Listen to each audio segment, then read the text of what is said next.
as we just saw in the video, how do you come up after such a video, by the way? Genau, und was wir jetzt gerade gesehen haben im Video, hey, wie soll man hier anfangen nach so einem Video? So we're continuing with this pretty provocative series, Things Jesus Never Said.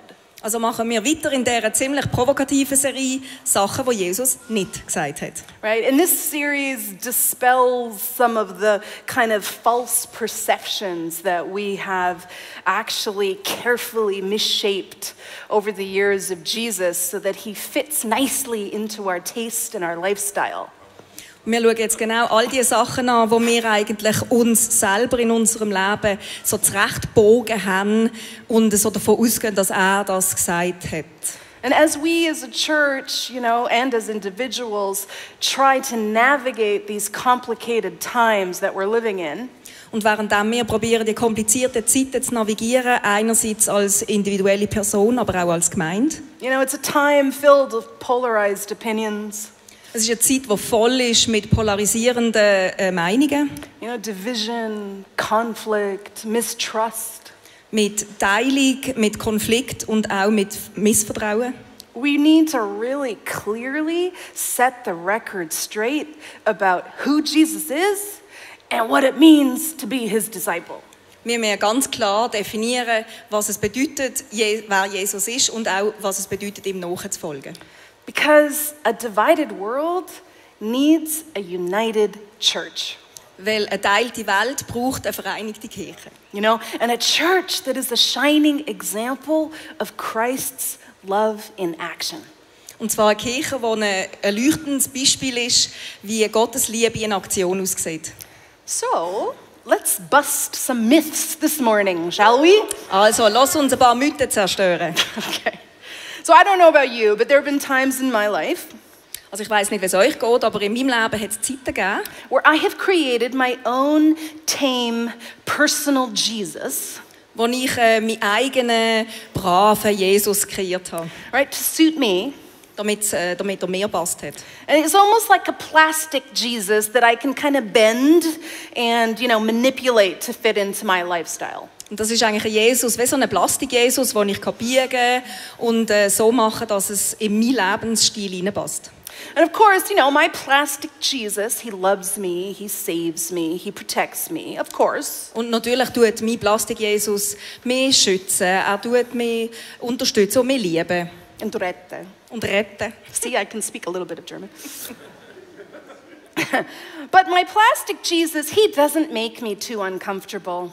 Aber mein Plastik-Jesus, der macht nicht, dass ich mich unwohl fühle. And he doesn't demand too much of me. Und er tut auch nicht zu viel verlangen von mir. And because I know that God's grace has set me free, und weil ich weiss, dass Gottes Gnade mich freigesetzt hat, I have felt in my life that it is my right to live in complete freedom. habe ich das Gefühl, dass ich das Recht habe, in meinem Leben in kompletter Freiheit zu leben. Right? In complete freedom as long as I'm not breaking any laws. In kompletter Freiheit, solange ich keine Gesetze breche. And I have always been a staunch defender of my right to liberty. Und ich bin schon immer eine absolute Verfechterin vom Recht auf meine Freiheit. I'm from the new world, people. It's like we get it in the water. Ich bin aus der neuen Welt und dort ist es weh, als hätten wir es im Trinkwasser. Right? But I have been wrong. Aber ich habe mich täuscht. Jesus has never promised us total freedom. Jesus hat uns nie komplette Freiheit versprochen. Now, before everybody starts freaking out about what I just said, Also bevor ihr jetzt auf die Barrikaden geht, wegen dem, was ich gesagt habe, let me assure you, the gospel of Jesus Christ is all about freedom. lasst mich euch versichern, dass die Botschaft von Jesus, dort geht es um die Freiheit. Jesus died to free us from the weight of the law. Jesus ist gestorben, um uns vor dem Gewicht vom Gesetz zu befreien, To free us from the bondage of sin. um uns von der Sklaverei, von der Sünde zu befreien And to free us from all the nastiness that goes with it. und um uns zu befreien von all der Bösheit, die mit dem zusammenkommt. And by sacrificing his own liberty, Und weil er seine eigene Freiheit hingegeben hat, and by giving his own life, weil er sein Leben gegeben hat, Jesus not only liberates the human soul from death, tut er unsere Seele nicht nur vom Tod befreien, But he frees us from that futile hamster wheel of performance. Sondern er befreit uns auch von dem sinnlosen Hamsterrad, wo wir immer das Gefühl haben, wir müssen etwas bieten und leisten. I can earn my forgiveness. I can earn to be worthy enough of God. So, ich kann das Vergeben kann ich mir verdienen und ich kann verdienen, dass er mich liebt. And he's freed us from all that. Und von dem hat er uns frei gemacht. And how has he done that? It's because he set aside his heavenly rights. Und wie hat er das gemacht? Er hat das gemacht, indem er sein himmlisches Recht auf die Seite gestellt hat. So that we are forgiven. Damit wir vergeben sind oder haben, Vergebung And haben. we are named his sons and daughters. Und er nennt uns seine Töchter und Söhne. We're part of the family. Wir gehören zu seiner Familie. So, Jesus says in John 8:34 to 36, In Johannes 8, 34 bis 36. very truly I tell you, everyone who sins is a slave to sin. Now a slave has no permanent place in the family, but a son belongs to it forever. So if the Son sets you free, you are free indeed. Jesus hat ihnen geantwortet, eins ist sicher, jeder, der sündigt, ist ein Gefangener von der Sünde. Ein Sklave kann sich nicht darauf verlassen, dass er immer im Haus bleibt, wo er schafft. Das Recht hat nur der Sohn von der Familie. Wenn euch also der Sohn von Gott befreit, dann sind ihr wirklich frei. Can I get an amen? Thank you. But as much as the gospel of Jesus Christ is about freedom, Aber so viel wie die Botschaft von Gott über Freiheit ist, it's equally about transformation. geht es eben auch um Veränderung. And so once we've decided to follow Jesus, Also wenn wir uns einmal entschieden haben, Jesus zu folgen, he's at work in us and he's renewing our hearts and our minds to become more like him. dann schafft er an uns und er tut unsere Herzen und unseren Geist verändern, damit wir mehr wie er werden. And through this transformation, we begin to reflect the character of Jesus Christ. Und während er uns verändert, werden wir mehr, dass wir reflektieren, wie er ist. And in order for us to remain truly free, Und damit wir wirklich frei bleiben, we need to allow the will of God to constrain our individual liberty. wir verlangen, dass Gott unsere eigene Freiheit aber auch eingrenzen. So I get it. It sounds like a paradox, Ich right? weiss, es klingt ein bisschen wie ein Widerspruch. But if we follow our own will, Aber wenn wir unserem eigenen Willen folgen, we'll make decisions and we'll go down pathways that will lead us straight back into bondage. dann werden wir Wege verfolgen und werden Fehler machen, die uns genau zurück in die Sklaverei oder in die Knechtschaft zurückbringen. So to remain free, Also zum frei bleiben, Paul tells us in Romans, we need to become slaves to righteousness. sagt uns der Paulus im Römerbrief, dass wir Sklaven von der Gerechtigkeit werden. So slaves to righteousness. Also Sklaven von der Gerechtigkeit. Really? Wirklich? Seriously? Ernsthaft? I told you before, I'm a freedom-loving, grace-preaching, legalism-hating girl, okay? Also ich bin sorry, that was too much. A freedom-loving, Eine freiheitsliebende, grace-preaching, eine gnadenverkündigende, legalism-hating girl. eine Gesetzlichkeit hassende Frau. So doesn't this slaves to righteousness business sound a little bit legalistic to you? Also tönt jetzt das Sklaven für die Gerechtigkeit nicht so ein bisschen legalistisch für euch? I thought we were free from the law. Ich habe gemeint, wir sind frei vom Gesetz. People, you have no idea how many years I have personally struggled with this. Me and the Lord have fought this one out. Echt, ihr könnt euch nicht vorstellen, seit wie vielen Jahren, dass ich und Gott genau wegen dem im Clinch sind, wegen dieser Freiheit vom Gesetz. And here's what I've discovered. Und das habe ich entdeckt. It's all about love, Es geht nur um die Liebe. right? Righteousness is just another name for love. Gesetzlichkeit ist einfach oder Gerechtigkeit ist ein anderes Wort für Liebe. Being righteous and obeying God's law Gerecht sein und Gottes Gesetz zu folgen, is not about obeying the letter of the law. Das bedeutet nicht, dass wir den Buchstaben vom Gesetz folgen. That's legalism. Das ist Legalismus. It is instead about honoring the spirit of the law. Es geht darum, den Geist vom Gesetz zu ehren. That's God's love. Das ist Gottes Liebe. And so as part of our transformation to become more like Christ, Und so ein Teil von unserer Veränderung, um mehr wie Jesus zu werden, the Holy Spirit awakens patterns of love in our life tut der Geist verschiedene Arten von Liebe in unserem Leben erwecken, so that we actually end up fulfilling the law by accident. damit wir rein zufällig sein Gesetz ausführen. So by loving God, Also indem wir Gott lieben, by loving our neighbors, indem wir unsere Nächsten lieben and by loving ourselves, und auch uns selber lieben, we actually become slaves to righteousness. werden wir Sklaven von der Gerechtigkeit. And what is the thin line that separates legalism, living in legalism, and living in grace? Und was ist jetzt genau der feine Unterschied zwischen im Legalismus leben oder in Gnade leben? It's our motivation to obey. Es ist unsere Motivation zu folgen. And that is the love that Christ has put in us. Und das ist die Liebe, die Gott und Jesus in uns hineingelegt haben. So, to recap, Also nochmal zum Wiederholen. the gospel of Christ is certainly a story of liberation. Die Botschaft von Gott und von Jesus ist definitiv eine Geschichte von der Freiheit. And because we have been freed from sin, Und weil wir von der Sünde befreit worden sind, we can enjoy the following rights and freedoms. können wir die folgenden Rechte und Freiheiten genießen.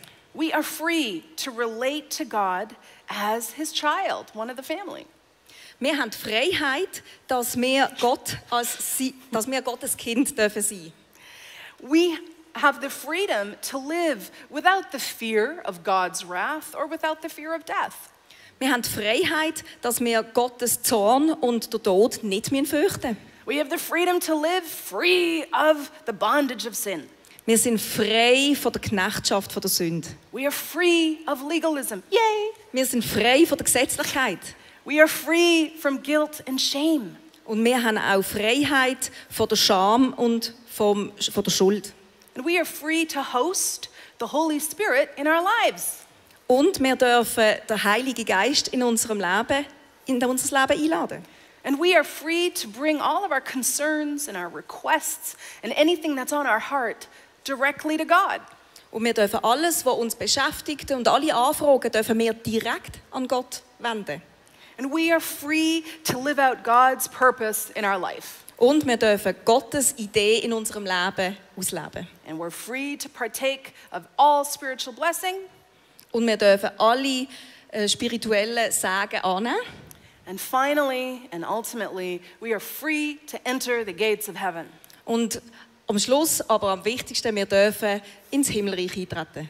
Now that's quite a top 10 list, isn't it? Und das ist eine ziemliche Liste, he? Top 10. Right? It's a life-changing list. Es ist eine lebensverändernde Liste. But I have to admit, Aber ich muss zugeben, these are freedoms that I often take for granted. das sind alles Freiheiten, die ich für selbstverständlich empfinde. Right? They just seem normal. Sie sehen einfach so normal aus. Right? I've been following Jesus for a few decades, and this is just like, yeah, you know, I'm a Christian. Ich folge Jesus schon seit ein paar Jahrzehnten und das ist einfach, ja, ich bin ein Christ, also habe ich die Right. Recht. Sure, I value my freedom from sin, Natürlich schätze ich meine Freiheit von der Sünde, but let's be honest. How many times do I ask myself, what exactly is this freedom for? aber seien wir ehrlich, wie oft frage ich mich denn, für was habe ich die Freiheit?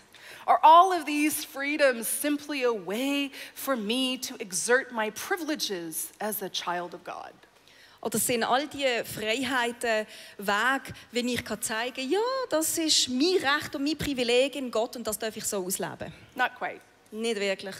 The gospel of Christ may be a story of freedom, Die Botschaft von Jesus ist vielleicht eine Geschichte von der Freiheit, but it's not necessarily a story of complete self-determination, aber es ist nicht unbedingt eine Geschichte von der Selbstbestimmung. right? My rights, Meine Rechte, they come with responsibilities. Die kommen mit einer Verantwortung. Following the example of Christ, Wenn ich Gottes Beispiel folge, I am responsible to live for others out of my own inner freedom. dann bin ich verantwortlich, dass ich für andere lebe, aus meiner eigenen inneren Freiheit. Right? And even the United Nations the United Nations Universal Declaration of Human Rights and Freedoms, Und sogar von den Vereinten Nationen die globale Deklaration der menschlichen Rechte in Articles 1 and 29, im Artikel 1 und 29, it confirms that each person's rights are indeed limited, dort bestätigt es, dass jedem Mensch seine menschlichen Gesetze aber auch limitiert sind. right? They're limited by the rights of other people Sie sind limitiert von den Rechten, die die anderen Leute haben. and the general interest of society. Und natürlich auch die generellen Interessen der Öffentlichkeit. So in this way, rights cannot be exercised in a vacuum. They're exercised in community. Das heisst, wir können allein die Rechte nicht einfach ausleben, sondern wir müssen es in der Gesellschaft ausleben. So what does this mean in the Christian context? Und was heisst jetzt das im christlichen Kontext? It means individual liberty. Es heisst, die eigene Freiheit, die individuelle, It's constrained by our love for others. die ist zusammengenommen in unserer Liebe für andere. It's the love that Christ gives us to love others and even love our enemies. Das ist die Liebe, die Jesus uns gibt, zum andere lieben, aber auch unsere Feinde. Right? And we are responsible Und es ist unsere Verantwortung, to either exercise these rights entweder die Rechte auszuleben or to even forfeit these rights oder sie sogar aufgeben. in line with the character of Jesus. So wie es Jesus sein Charakter ist. All right, so I've been pretty theoretical this morning, I know. Also ich weiss, es war ziemlich kopflastig jetzt heute Morgen. Right, so let me give you a concrete example of what I'm talking about. Und darum gebe ich euch jetzt ein konkretes Beispiel, von was ich schwätze. Right, so many years ago, I was at university in Montreal. Vor vielen Jahren bin ich an der Universität in Montreal gewesen. And in Montreal, I lived in the Hasidic Jewish neighborhood. Und in Montreal habe ich in einer Nachbarschaft gewohnt, wo chassidische Juden waren. Right, and they're an ultra-Orthodox form of Judaism. Das ist eine sehr ultraorthodoxe Form von Judismus. And one evening, I was babysitting my professor's kids, Und einen Abend, da habe ich die Kinder von meinem Professor gehütet, right, because he had a meeting with some members of the Hasidic community. weil er ein Treffen hatte mit ein paar Teilnehmern oder Mitgliedern von dem chassidischen Judismus. Judentum. And after his meeting, he promised he was going to drive me home. Und er hat mir versprochen, dass er mich nach dem Treffen heimfahren. Right? And then it turns out, some of the guys in the meeting, they needed a ride home too. Und dann hat sich herausgestellt, dass ein paar Teilnehmer von dem Treffen auch jemanden haben müssen, der sie heimfährt. And because we all lived in the same neighborhood, Und weil wir alle so nah zusammen gewohnt haben, right, my professor said, hey, can I give them a lift with you? hat der Professor Christina gefragt, ob es okay ist, wenn er die anderen auch heimfährt. I'm like, yeah, sure, whatever. Und sie hat gesagt, ja klar, danke. Okay. But then I was really surprised by what happened next. Und dann ist sie aber extrem überrascht gewesen, was passiert ist nachher. Right? So the gentlemen in question, they were waiting outside the house. Also die Männer, um die es gegangen ist, die haben draussen gewartet vor dem Haus. And I was told I am not allowed to come out of the house and go to the car until these guys have walked a very long distance away from me and turned their backs to me. Und mir ist dann gesagt worden, ich darf das Haus erst verlassen, wenn die Männer weit weggelaufen sind vom Haus und den Rücken zu mir gekehrt haben. Right? And then once I got into the front seat of the car, they told me I had to crouch down in the seat of the car to hide my hair. Und dann als nächstes hat es geheißen, sobald ich im Beifahrersitz sitze, muss ich so weit runterrutschen, damit man ja meine Haare nicht sieht. Now, a little context, early 90s, I had big ass hair, okay, like. Noch schnell zum Erklären, es war Anfang 90er Jahre und ich hatte sehr voluminöse Frisur. All right. So, my hair was so present, I ended up sitting on the floor of the car in the front seat. Das war so schwierig mit dieser voluminösen Frisur, dass ich schlussendlich am Boden gesessen bin, vor dem Beifahrersitz.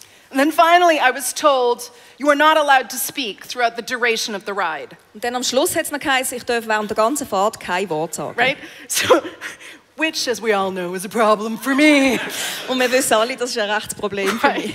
So now you have to understand, I was a passionate political science student who was actually writing her thesis on the protection of human rights. Man muss jetzt also wissen, dass sie eine sehr passionierte politische Wissenschaftsstudentin war, die gerade ihre Arbeit geschrieben hat über das Recht der Menschen. Right? Everything in me was screaming, this is unjust. Alles in ihr geschrauen, das ist unfair. Right? Why should I be made to feel so small and so unworthy just because I'm a Gentile woman? Also alles in ihr hat sich gefragt, wieso muss ich mich so klein machen und wieso bin ich es nicht wert und wieso habe ich das Gefühl, dass ich nur als nicht-jüdische Frau mich so klein machen muss. And why should I have to hide myself and silence my voice? Und wieso muss ich mich klein machen, verstecken und ruhig sein? And to make matters worse, they're stealing my ride, not the other way around. Und das Schlimmste ist, schliesslich haben ja sie mit mir mitfahren, nicht umgekehrt. Right? I had every right to stand up for myself. Also ich hatte jedes Recht gehabt, für mich selber aufzustehen und zu reklamieren. And then it hit me. Und dann ist mir aber klar geworden, I would be putting these men in a compromising position. ich würde die Leute in eine schlimme Situation hineinbringen. I would be troubling their conscience. Ich würde ihr Gewissen beflecken. And causing them spiritual pain if I resisted. Und sie hatten wirklich einen geistlichen Schmerz, wenn ich auf mein Recht poche. So instead of resisting, Also anstatt mich zu wehren, I could actually give them, habe ich also ihnen etwas geben. I could give them the gift of my right to be seen and heard. Habe ich ihnen mein Recht können schenken, gesehen und gehört zu werden. Right? Because I knew that my identity, Weil ich habe gewusst, dass meine Identität, it doesn't depend on if they see or hear me, das kommt nicht darauf an, ob sie mich hören oder sehen. but their identity, Aber ihre Identität, it did depend on whether they didn't see or hear me. bei ihnen ist es eben darauf angekommen, dass sie mich eben nicht gesehen und nicht gehört haben. So let me be clear. They did not take that right from me. Also zum es klar machen, sie haben mir das Recht nicht weggenommen. I gave it to them freely. Ich habe es ihnen freiwillig gegeben. It was a minuscule act of grace Es war ein ganz kleiner Akt von der Gnade, that was prompted by the words of Paul to the Corinthians. wo der Paulus im Korintherbrief sagt. I have the right to do anything, you say, but not everything is beneficial. I have the right to do anything, but not everything is constructive. No one should seek their own good, but the good of others. Do not cause anyone to stumble, whether Jews, Greeks, or the church of God, even as I try to please everyone in every way. For I am not seeking my own good, but the good of many, so that they may be saved. Ihr lebt aber nach dem Grundsatz, es ist alles erlaubt. Und ich antworte darauf, aber nicht alles, was erlaubt ist, ist auch gut. Denkt bei dem, was ihr macht, nicht nur an euch. Denkt vor allem an die anderen und an das, was gut für sie ist. Gebt wegen dem niemandem Anlass zur Verärgerung. Weder den Juden noch den Heiden und auch nicht euren Brüdern in der Gemeinde. Das ist mein Grundsatz. Ich probiere in jeder Beziehung gerecht zu sein. Dabei geht es nicht um mich, sondern darum, dass möglichst viele Leute durch Jesus Christus gerettet werden. Amen. So you see, we're not totally free. Also ihr seht, wir sind nicht komplett frei. We are bound by the love that Christ has for each and every one of us. Wir sind gebunden von der Liebe, die Jesus Christus für jeden Einzelnen von uns hat. And guys, this love is not a state of mind, it is a state of action. Und Leute, das ist nicht etwas, was wir einfach so in Gedanken haben, sondern das, was wir machen daraus. So let's take another look at international human rights law.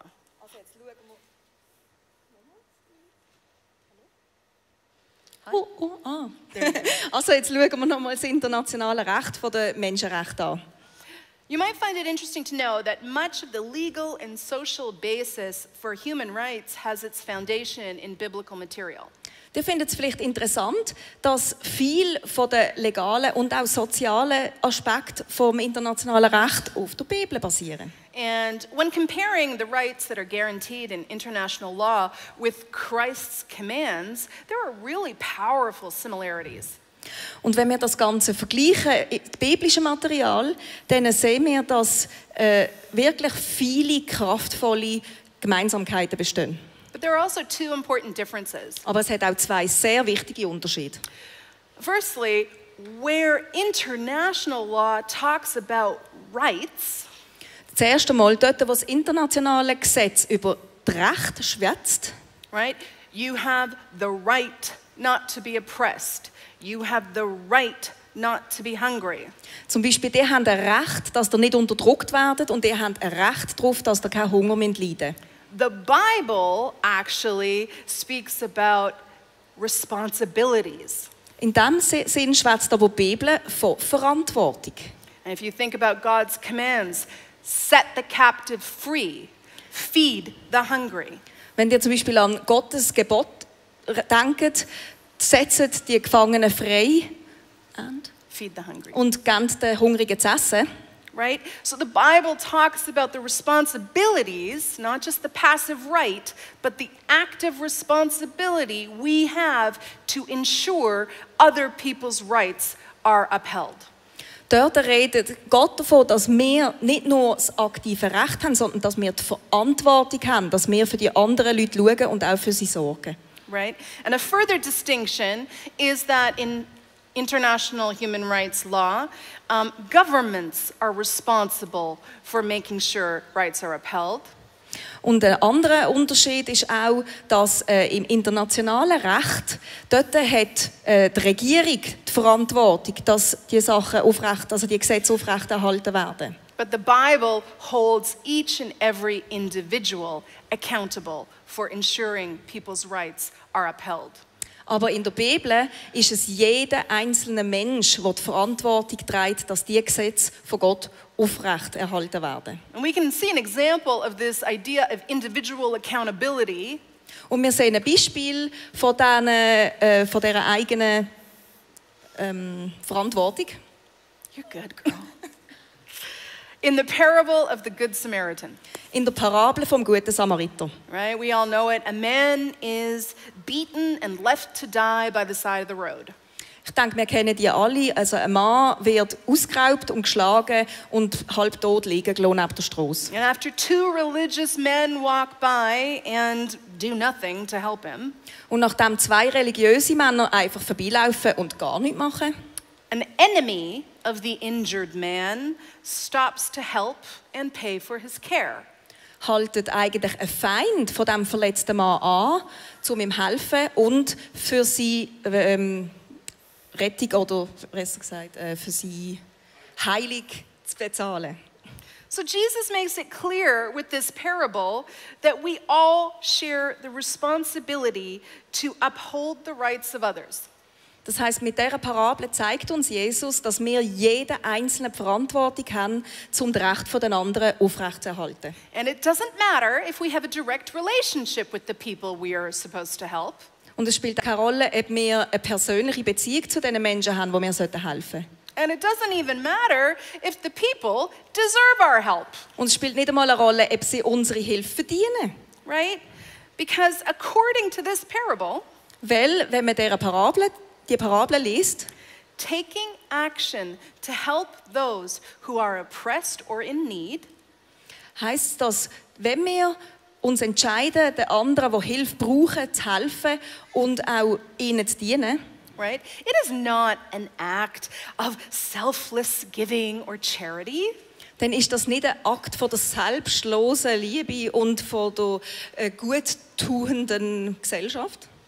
It is actually a responsibility of each and every Christian, Dann ist das jedem Christ seine Verantwortung. right? We're not being extra good. Wir sind jetzt nicht besonders gut heute. We're just obeying God. Wir folgen einfach Gott. But what does this responsibility look like? Aber wie sieht denn die Verantwortung aus? Right? You might be asking yourself, Ihr fragt euch vielleicht, how many times am I going to come across a dying man by the side of the road? wie oft komme ich jetzt an einem sterbenden Menschen am Strassenrand vorbei? Hopefully never, Ich hoffe nie. right? But you've heard me talk about my brother who has ALS and is dying. Aber die haben sicher gehört, wenn ich geschwätzt habe von meinem Bruder, der ALS hat und daran stirbt. Right? And someone recently told him, now is the time to focus all of your energy on only being with the people you love and doing what you want to do. Und kürzlich hat ihm jemand gesagt, dass er seine ganze Energie fokussieren darauf, die Zeit, die er noch hat, mit den Leuten zu verbringen, die ihm am wichtigsten sind und ihm am nächsten stehen. And he responded, no, God has given me a calling in my suffering to bring hope to the people around me. Und der Bruder hat gesagt, nein, weil Gott hat mir die Verantwortung gegeben, dass ich anderen Leuten Hoffnung gebe mit dem, was ich ihnen sagen kann. This is almost like a reverse Good Samaritan situation. Das ist also fast wie das Gegenteil oder so die umgekehrte Geschichte vom guten Samariter. Right? The dying man is giving what little he has left to help the healthy. Also eigentlich der sterbende Mann gibt von dem, was er noch ein bisschen was er übrig hat, gibt er es den Gesunden. And another example of what this responsibility looks like. Und nochmal ein Beispiel, wie die Verantwortung aussieht. What about the Med-Air staff in Afghanistan Wie sieht es mit den Med-Air-Angestellten in Afghanistan aus? that insist on remaining in the country Die darauf bestehen, in diesem Land zu bleiben, to help feed hundreds of starving children um hunderte verhungernde Kinder zu füttern, in a remote community in einer entlegenen kleinen Gemeinde, in a community that attacked their compound, abducted their staff, and threatened their lives.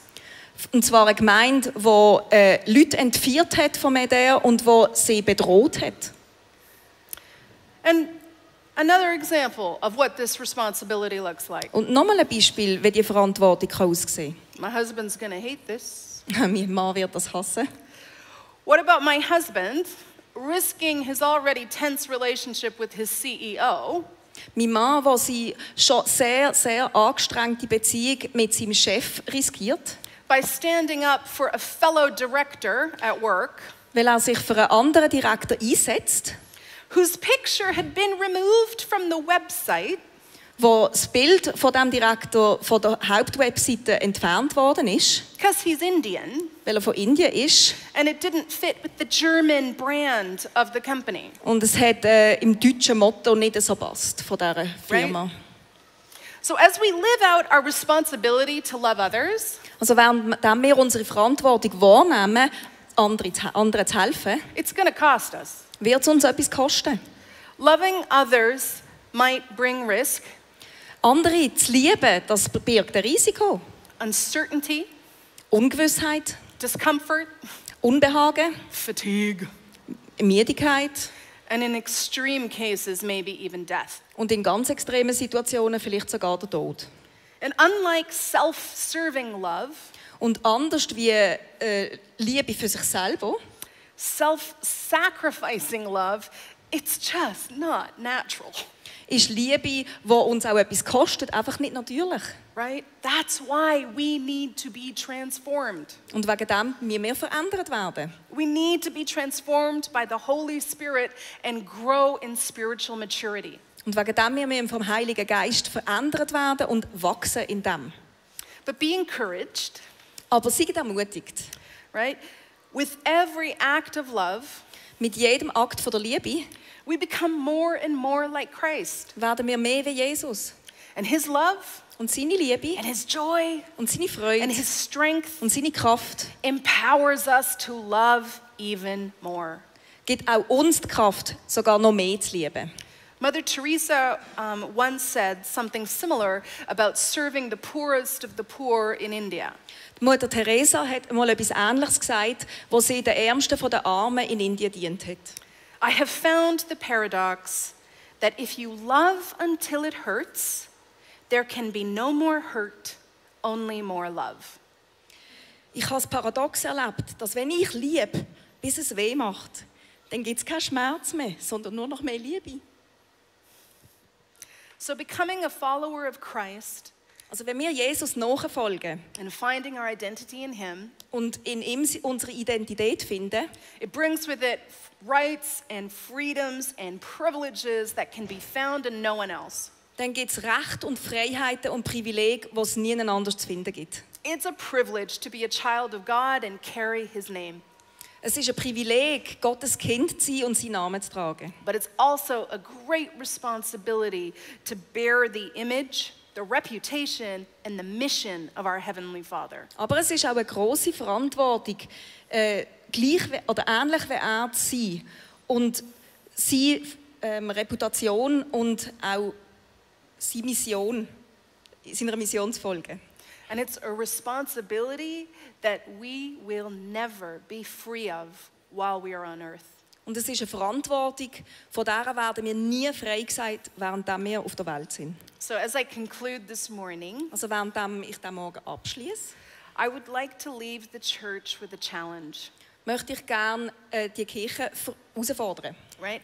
How are we investing our freedoms in Christ? Wie investieren wir unsere Freiheit in Jesus?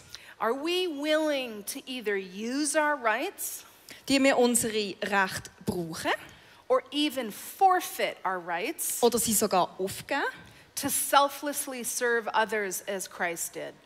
um so selbstlos zu dienen, wie Jesus es gemacht hat? Right? How does our behavior reflect Jesus' character?